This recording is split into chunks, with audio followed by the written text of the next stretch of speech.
ఏపీలో కరోనా కేసులు దడ పుట్టిస్తున్నాయి. ఏపీలో కరోనా కొత్త వేరియంట్ ను గుర్తించారు. ఒమిక్రాన్ RF.5 వేరియంట్ గా పూణే వైరాలజీ ల్యాబ్ నిపుణులు గుర్తించారు.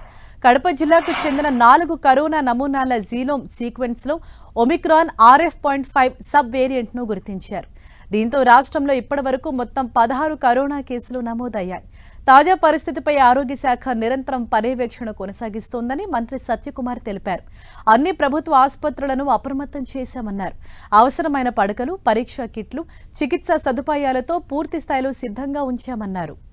ఇక ఏపీలో గుర్తించిన ఒమిక్రాన్ RF.5 వేరియంట్ అనేది ఒమిక్రాన్ కొత్త సబ్ వేరియంట్ RF.5 గా తేల్చిన పూణే వైరాలజీ ల్యాబ్ గుర్తించింది.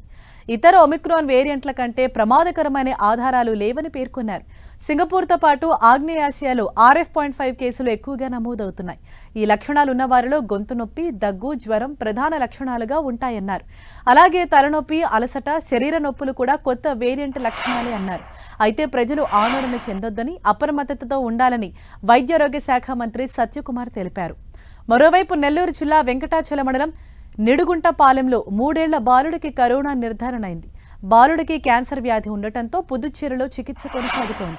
అనుమానం వచ్చిన వైద్యులు కరోనా పరీక్షలు చేయగా పాజిటివ్ వచ్చింది. దీంతో వెంటనే అప్రమత్తమైన వైద్యారోగ్య శాఖ అధికారులు బాలుడి గ్రామంలోని బంధువులు, వారి చుట్టుపక్కల ఇళ్లలో నివసిస్తున్న వారికి కరోనా టెస్టులు చేశారు. అయితే వారందరికీ నెగిటివ్ రావడంతో ఊపిరి పీల్చుకున్నారు.